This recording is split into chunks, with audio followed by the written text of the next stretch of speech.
Good morning students, welcome to you on my YouTube channel. और आज हम पढ़ेंगे atomic structure.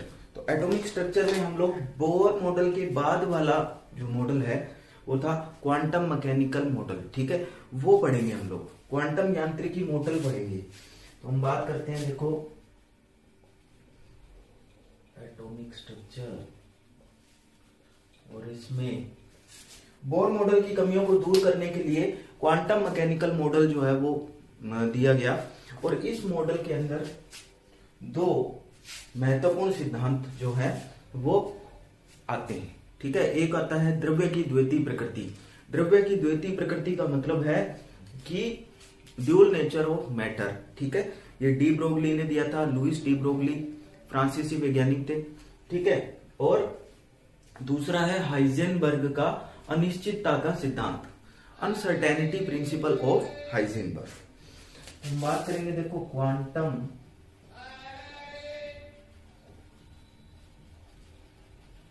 Mechanical model, quantum mechanical model, ठीक है, ऑफ एटम, या इसको बोलेंगे quantum mechanical model of molecule. ठीक है, वैसे एटम के लिए है ये। हम बात करें, देखो यहां पर इस मॉडल में दो नई चीजें आएंगी। ठीक है, तो सिद्धांत पहले समझेंगे, उसके बाद फिर इसको देखेंगे। ठीक है, श्रोडिंजर इक्वेशन भी आएगी। यहां पर ये माना गया कि इलेक्ट्रॉन जो है ना, इलेक्ट्रॉन, प्रोटॉन, न्यूट्रॉन, ये जो छोटे छोटे पार्टिकल्स हैं, ये जो है वेव की फॉर्म में होते हैं। अभी तक जो बोहर का मॉडल आया था वहां तक कणीय प्रकृति चल रही थी। ठीक है, ये एटम जो होते हैं, एटम क्या, ये जो छोटे छोटे जो भी पार्टिकल है, एटम है, ये सब क्या है, कणीय प्रकृति के होते हैं। परंतु यहां पर जो है वो दिया गया कि भाई मैटर जो है वो ड्यूल नेचर का भी हो सकता है। ठीक है, तो पहला है ड्यूल नेचर ऑफ मैटर, द्रव्य की द्वैती प्रकृति,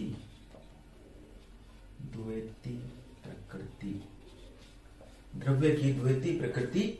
और दूसरा हो गया हाइजेनबर्ग का अनिश्चितता का सिद्धांत, अनसर्टेनिटी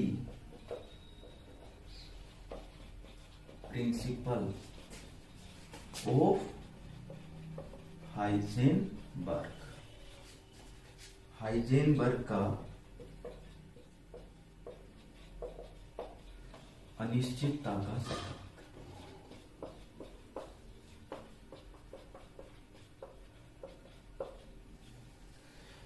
अब क्या हुआ, देखो सबसे पहले हम पढ़ेंगे द्रव्य की द्वैती प्रकृति। तो द्रव्य की द्वैती प्रकृति से पहले जो है 1905 में, 1905 में आइंस्टीन जो साइंटिस्ट थे, उन्होंने प्रकाश के बारे में अध्ययन किया, प्रकाश की द्वैती प्रकृति का अध्ययन किया।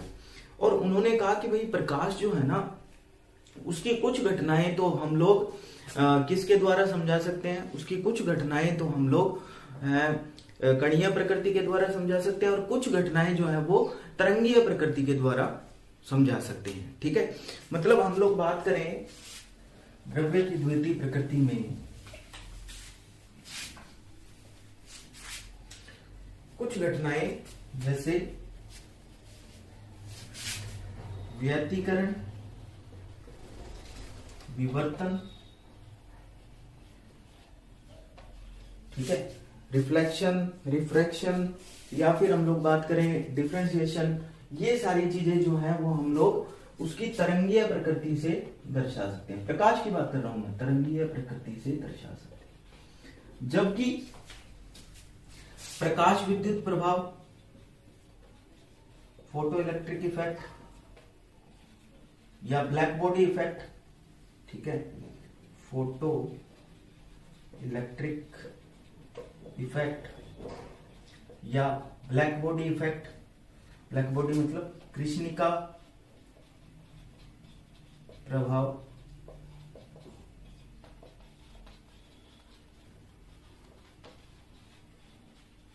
ये हम लोग उसकी कणीय प्रकृति से दर्शा सकते हैं। ठीक है, तो यहां से जो है डी ब्रोगली नाम के साइंटिस्ट को क्या मिला, एक आइडिया मिला। उन्होंने कहा कि जिस प्रकार से प्रकाश की द्वैतीय प्रकृति हो सकती है, उस प्रकार से छोटे छोटे कणों की भी द्वैतीय प्रकृति हो सकती है। ठीक है, क्या हो सकती है? छोटे छोटे कणों की द्वैतीय प्रकृति हो सकती है। तो यहां से लुईस डी ब्रोगली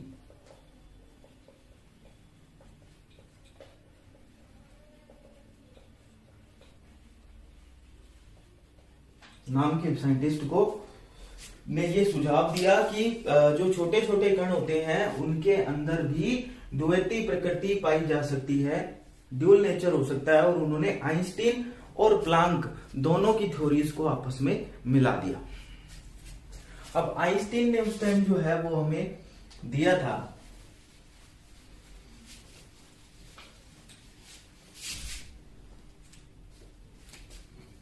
आइंस्टीन ने ऊर्जा का क्या, जो तरंगीय रूप में जो ऊर्जा होती है उसके लिए दिया था E=mc²। ठीक है, और प्लांक नाम के वैज्ञानिक ने उस टाइम दिया था E बराबर, तो प्लांक ने दिया था E=hν। ठीक है, अब दोनों की ऊर्जा E है दोनों ही, तो E हम कहते हैं hν=mc²। न्यू क्या होता है बच्चों? फ्रीक्वेंसी, और फ्रीक्वेंसी बराबर क्या होता है? c बटे में लैम्डा। मतलब आवर्ती बराबर क्या होता है? c बटे में लैम्डा। c क्या होता है? प्रकाश का वेग, स्पीड ऑफ लाइट, प्रकाश का वेग, और लैम्डा क्या होता है?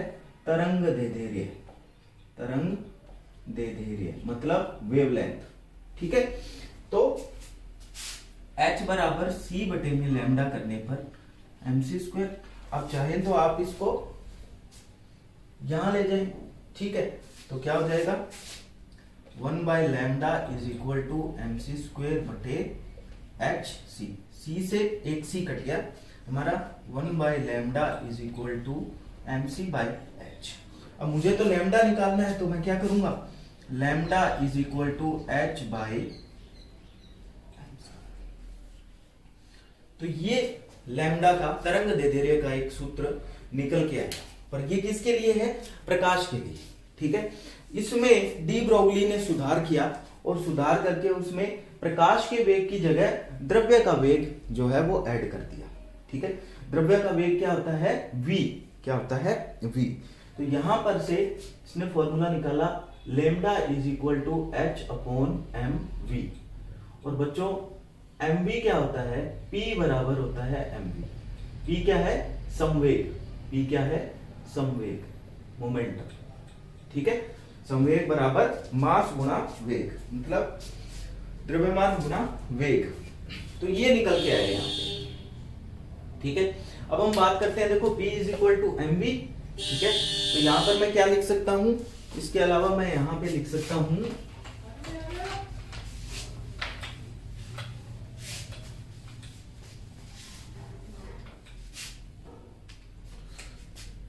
लैम्डा बराबर h/p।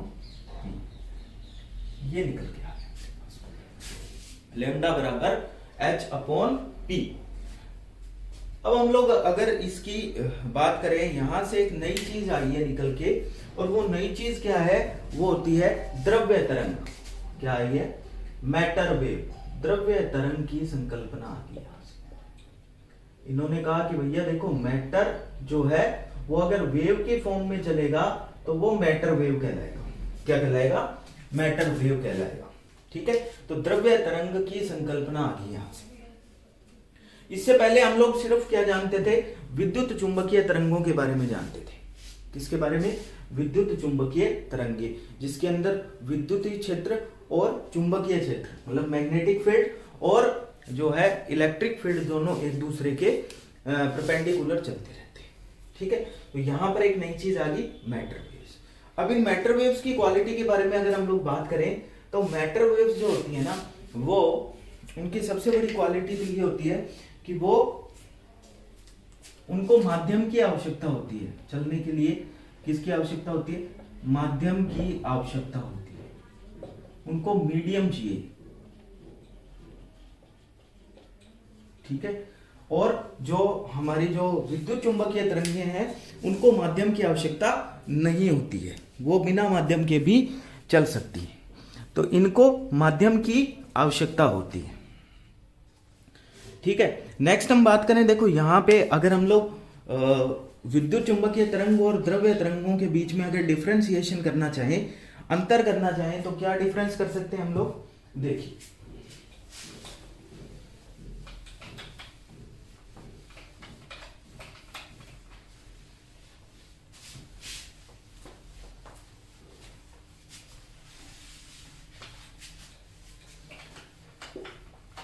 सबसे पहला डिफरेंस तो ये आ गया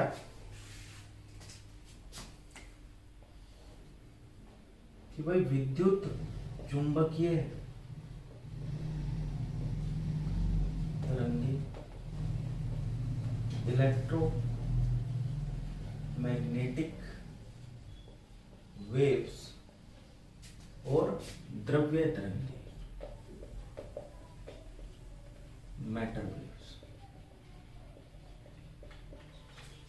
सबसे पहला तो भाई इन्हें माध्यम की आवश्यकता ही नहीं है, ये निर्वात में भी गमन कर सकती है, वैक्यूम में भी गमन कर सकती है, ये निर्वात में गमन कर सकती है।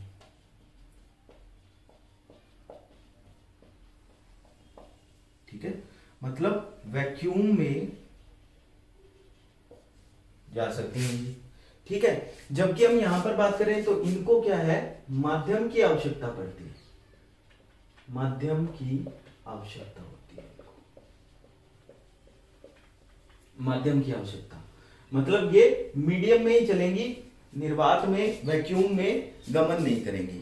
ठीक है, दूसरी बात यह है कि मैटर वेव्स जो है वो हमेशा किससे जुड़ी हुई होती है, मैटर वेव्स हमेशा मैटर से जुड़ी हुई होती है। किससे जुड़ी हुई होती है, मैटर से जुड़ी हुई होती है, मैटर के साथ ही गमन करती है। ठीक है, ये मैटर से जुड़ी हुई है, जबकि ये किसी भी मैटर के साथ नहीं जुड़ी हुई होती है। नेक्स्ट हम बात करें इनके वेग की। ठीक है, तो ये प्रकाश के वेग से गमन करती है, प्रकाश के वेग से गमन करती है, मतलब लाइट का जो वेलोसिटी है, वेलोसिटी ऑफ लाइट है, उसके साथ उससे ये गमन करती है, जो स्पीड होती है, ठीक है, उसी से ये भी गति करती है। कितनी स्पीड होती है प्रकाश की, 3.0 इंटू 10⁸ मीटर पर सेकेंड। ठीक है, तो उसी वेग से ये गति करती हैं, जबकि इनकी गति जो होती है वो प्रकाश के वेग से कम होती है, और जो है हर एक के लिए, हर एक मैटर के लिए वो गति भिन्न भिन्न होती है। तो सबसे बड़ी बात है कि इनकी गति भिन्न भिन्न होती है, डिफरेंट टाइप की होती है। ठीक है, वेरी करती है। ठीक है, ठीक है, velocity of matter wave depending on matter. ठीक है, मैटर पे डिपेंड करेगी भैया कौन सा द्रव्य आपने दिया है। ठीक है, नेक्स्ट हम बात करें इसके लेमडा की बात करें अगर हम लोग, तो इसका लेमडा बराबर h/mc आ गया। ठीक है, और इसके लेमडा मतलब तरंग दैर्ध्य की बात करें तो वो हो जाएगा h/mv। क्या हो जाएगा, h/mv। नेक्स्ट हम बात करें, ये क्वांटाइज्ड होती है, ठीक है, ये अनक्वांटाइज्ड होती है। ठीक है, ये क्वांटाइज्ड होती है, क्वांटीकृत होती है, ये अनक्वांटाइज्ड होती है। ठीक है, तो ये सारी चीजें हम लोगों ने पढ़ी है किसमें, विद्युत चुंबकीय तरंगे और मैटर वेव्स में। नेक्स्ट हम लोग बात करते हैं कि डी ब्रोगली का जो सिद्धांत है इसकी क्या सार्थकता है। ठीक है, एक्चुअली में इसको अगर प्रूव करना पड़े तो कैसे करें। ठीक है, तो हम बात करें कि देखो डी ब्रोगली का ये जो कॉन्सेप्ट है ये छोटे पार्टिकल्स पे लागू होता है, बड़े पार्टिकल्स पे लागू नहीं होता, क्योंकि बड़े पार्टिकल्स की वेवलेंथ इतनी कम होगी, उनकी जो मैटर वेव है उसकी वेवलेंथ इतनी कम होगी कि जिसको हम लोग मेजर ही नहीं कर सकते। ठीक है, तो इसलिए ये छोटे पार्टिकल्स पर लागू होता है। ठीक है, तो ये है। नेक्स्ट हम बात करें, देखो बोर के एक्सपेरिमेंट में इस मैटर वेव का क्या रोल है, जो मैटर वेव इसने निकाल के दी है इनका क्या रोल क्या है। ठीक है, हम बात करें, देखो बोर ने कहा था कि इलेक्ट्रॉन्स जो हैं वो एक निश्चित कक्षा में निश्चित वेग से गति करते हैं। और इलेक्ट्रॉन क्या है, एक छोटा पार्टिकल है, ठीक है। अब छोटा पार्टिकल है तो इसका मतलब उसकी क्या बनेगी, मैटर वेव, वो वेव फॉर्म के अंदर जो है वहां पे गति करेगी। इससे पहले जैसे हम लोगों ने पढ़ा था कि देखो बोर के अनुसार हमने पढ़ा था कि ये अगर मान लो कोई एटम है, ठीक है, ये कोई एटम है तो ये इसकी अंदर यहाँ जो इलेक्ट्रॉन जो घूम रहा है वो इसमें मान लो, ठीक है, वो एक सर्कुलर मोशन कर रहा है क्योंकि वो पार्टिकल फॉर्म में है। जबकि इन्होंने कहा कि भैया ऐसा नहीं है, ठीक है, इलेक्ट्रॉन जो है वो वेव की फॉर्म में मूवमेंट करेगा, मतलब ऐसे वेव की फॉर्म में क्या करेगा, मूव। और वेव कैसे चलती है, ऐसे, ठीक है। तो ऐसे ऐसे करके इन्होंने बता दिया। नेक्स्ट हम बात करें, बोर ने कहा था कि भैया इलेक्ट्रॉन उन्हीं कक्षाओं में घूमेगा, उन्हीं ऑर्बिट्स के अंदर, उन्हीं शेल्स के अंदर घूम पाएगा जिनके लिए एंगुलर मोमेंटम जो है वो क्या होता है, mvr, angular momentum is equal to nh upon 2 pi, ठीक है। h अपॉन 2 पाई का पूर्ण गुणज है, ठीक है, इंटीग्रल मल्टीपल है किसका, h अपॉन 2 पाई का। ये होता है angular momentum, mvr is equal to nh upon 2 pi, ठीक है। अब अगर मैं यहां पे, ठीक है, इस डी ब्रोगली कॉन्सेप्ट को लगाना चाहूं, ठीक है, तो मैं क्या कहता हूं कि इस 2 पाई को मैंने इधर भेज दिया, mv को इधर भेज दिया, ठीक है। तो यहां पर क्या बन गया, 2 pi r is equal to nh upon mv, nh upon mv, ठीक है, nh अपॉन mv, ठीक है। अब nh अपॉन mv हो गया और mv इज इक्वल टू क्या होता है बच्चों, p, क्या होता है p। तो क्या बन गया यहाँ पे, 2 pi r is equal to nh upon p, ठीक है, nh अपॉन p बन गया, ठीक है। और h अपॉन p क्या होता है, h अपॉन p की बात करें हम लोग, या फिर h upon p is equal to होता है लेमडा, क्या होता है, लेमडा। तो यहां पर क्या आ गया भाई, 2 pi r h upon p is equal to lambda. तो 2 pi r is equal to क्या हो गया, n लेमडा, ठीक है। अब n क्या होगा, 1 2 3 4 5 6 7, ऐसे कोई भी इंटीग्रल नंबर हो सकता है, ठीक है। तो ये होगा n होगा यहाँ पे तरंगों की संख्या, n क्या होगा, नंबर ऑफ वेव्स, तरंगों की संख्या, नंबर ऑफ वेव्स, ठीक है। तो यहां से ये प्रूव होता है कि भाई लैम्डा जो है, ठीक है, वो 2 पाई r के इक्वल्स है। मींस यहां पे ये प्रूव होता है कि इलेक्ट्रॉन जो है वो वेव फॉर्म में मोशन करता है, ठीक है।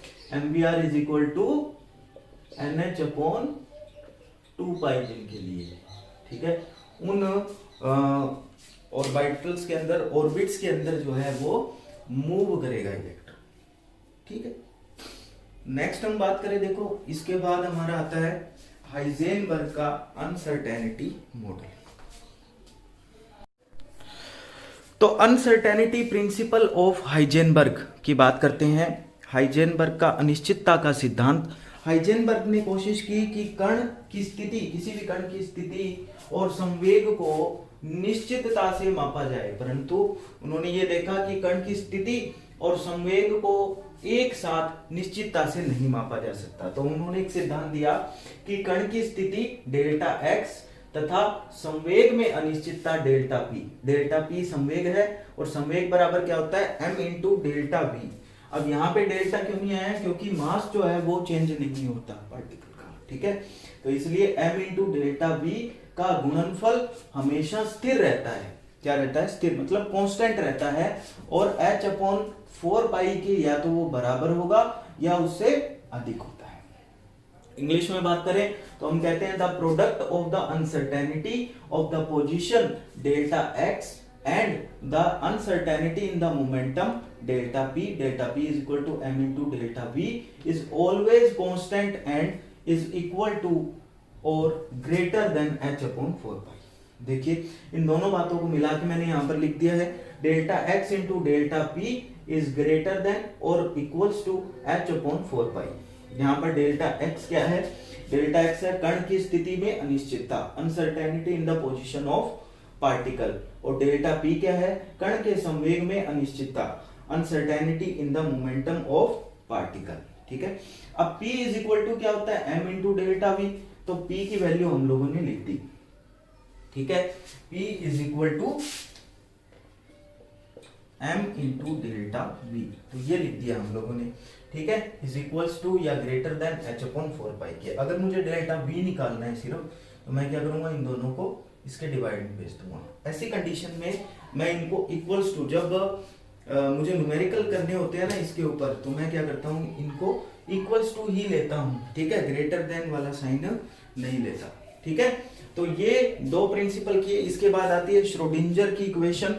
ठीक है, जो कंप्लीट करेगी आपके क्वांटम मैकेनिक्स के मॉडल को। क्वांटम मैकेनिक्स के मॉडल में ये दो महत्वपूर्ण चीजें हैं, uncertainty principle of Heisenberg and Schrödinger equation. ठीक है, तो आज की वीडियो यहीं पे समाप्त करते हैं और मिलते हैं नेक्स्ट वीडियो में। तो यह केवल इलेक्ट्रॉन जैसे सूक्ष्म कणों पर लागू होता है। ठीक है, बड़े कणों पर लागू नहीं होता है।